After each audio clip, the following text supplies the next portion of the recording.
Dune Part 2. Denis Villeneuve has brought his second chapter of the Dune series story to the big screen, the very big screen. We were fortunate enough to watch it in IMAX a couple weeks before it came out. But it is Part 2. It's essentially just the other half of the story we were missing when you watch the original Dune. And it is more of the same, but I mean that in the best possible way. So if you weren't a fan of the first Dune that he did, you're probably not going to have fun with this one. Right. And the thing about doing a part 2 in a movie too, there's so much that happens in this second part that I was just kind of sitting there watching it unfold and just curious to see how Denis wanted to portray these characters. Granted, yes, it's already been laid out because it's based off of a series of books, but it's interesting to see the way that Denis wanted to display the story on screen. A lot of the things that happen in part 2 feel rapid fire. All of a sudden you're in a scene and then the scene is over and you're somewhere completely different. And it's like, wait, what? What happened with that whole situation? We're just moving forward very fast. So it does condense a lot of story into almost 3-hour long movie. But at certain times, it almost feels like they left things hanging because you were kind of interested in what was going on, but we've already moved on to the next thing. And certain aspects of the story do feel like they get resolved very quickly, although in those situations it's still badass to see, but still very quickly nonetheless. True. Granted, this does kind of spread it out a little bit compared to David Lynch's one because that is just one movie, so it's more condensed. Whereas this one is like the second half of the full story that, we wanted to see.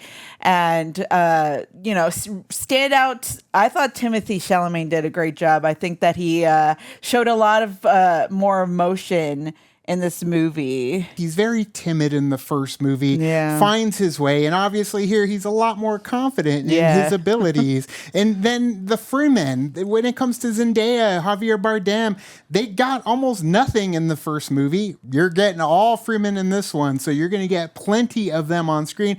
I loved Javier Bardem. I thought he did a great job. And Austin Butler joining the cast in this one. Incredible. He was frightening. He was calculating. He was cold. He was scary. And I thought he was a good addition to the Harkonnen clan to come in and add his abilities to the fight on Arrakis. Yeah, I think that the additions to the story to this part two. Now, granted, I know that they're part of the story in general, but like adding the characters in part 2 instead of having them somewhat in part 1 and then have more of them in part 2. But we have Florence Pugh, Christopher Walken, and then of course Austin Butler and the Dave Bautista. So they did bring a whole lot. Well, Dave Bautista was in the first one, wasn't he? Yeah, he was in the first one. I'd say he has less to do in this one. That's true. Like he does kind of take a back seat in terms of Austin Butler kind of stepping up. But yeah, with Austin Butler coming in and just like dominating, he did such a good job. I would say the weakest addition out of all of them, Christopher Walken. Like they didn't even have him really do anything. He just kind of sat there, uttered a few words, didn't really do much, walked away, and like that was it. Like he didn't really give us as much as the other characters. And granted, that could be what they wanted. That's exactly what they wanted from his character. But really, it felt like anybody, and it would have gotten the same performance. So I wish they really would have kind of kicked up the Emperor character more. But obviously that wasn't what they were going for. Yeah, because this part 2 is mostly more about, Paul Atreides' like journey to becoming who he becomes at the end. So, there's a lot of that happening in this one. A lot. If you were missing all the Fremen stuff in that first movie, it is all here. So you're going to get plenty of sand. A lot of sand. There is a lot of sand happening. And a lot of times I was like, man, that sand must be coarse and rough and gets everywhere. The action sequences, there was some really awesome tracking shots. Yeah. When one of the sequences ended up happening, I said, that's my favorite sequence of the entire movie. That's my favorite shot of the whole movie. I knew it the second I saw it. So there is some amazing spectacle, beauty, just in the way they shot it. It looked fantastic. The fight fight sequences, although minimal for majority of the movie, the fight sequences were incredible. It's a war, at least it's kicking off a war, and it does really make us want to see more in this universe. And there's plenty more. They already talked about it. They're writing, I think, Dune Messiah for the next step, and there's other books in the series as well. So Children of Dune. It's so political. Oh, that was a thing too, wasn't it?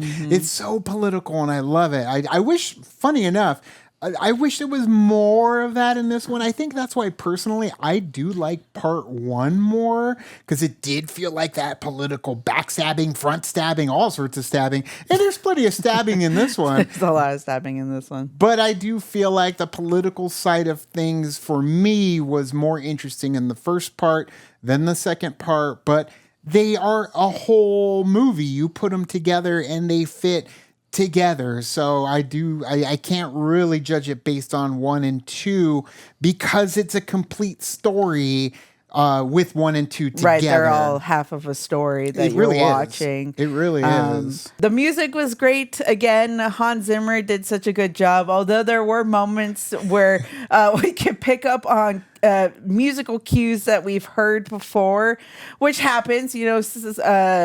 Composers will take from what they but it felt like they took a just a slight portion from Dark Knight Rises. But it was still cool nonetheless because it was in those moments where they were fighting and it felt right for that moment. Yeah, I'm all about the Wall of Death when you got two giant factions coming together and an epic battle ensues. But either way, I am super stoked for whatever they're going to give us from the Dune universe. It still is a very messed up political atmosphere in space, and Dune has plenty of story to tell. So watch part 1 it and part in 2 IMAX if you can. I think that really heightens the shots and the scenes that you're watching. And that's a given. I mean, the better the sound, the better the screen. Obviously, make your way to the IMAX as quick as you can. But yeah, part 1 and part 2, it's just a taste of what we will hopefully get in the Dune universe. Denis, he kills it across the board. Check out some of our other reactions to some of his movies. Prisoners, Arrival on the channel. We did reactions to him. So, but this one we couldn't wait and do it here. We had to go watch it in the theater. So are you going to watch Dune Part 2? Let us know down in the comments below. If you read the books, which book is your favorite? Tell us down there. You can also like and subscribe. And do the thing on our Facebook, Twitter, Tumblr, Instagram, Discord. All the social networking joints, you know where they are. Kick into the party, fuel the party, keep the party going on our Patreon. Check out all the reactions we have coming out this week. There are so many that we have dropping. True Detective, Bad Batch, Avatar, Rocky 3. So be sure to check it all out. But thanks so much, and as always, now it's time to say goodbye. This party is over. Bye. Bye.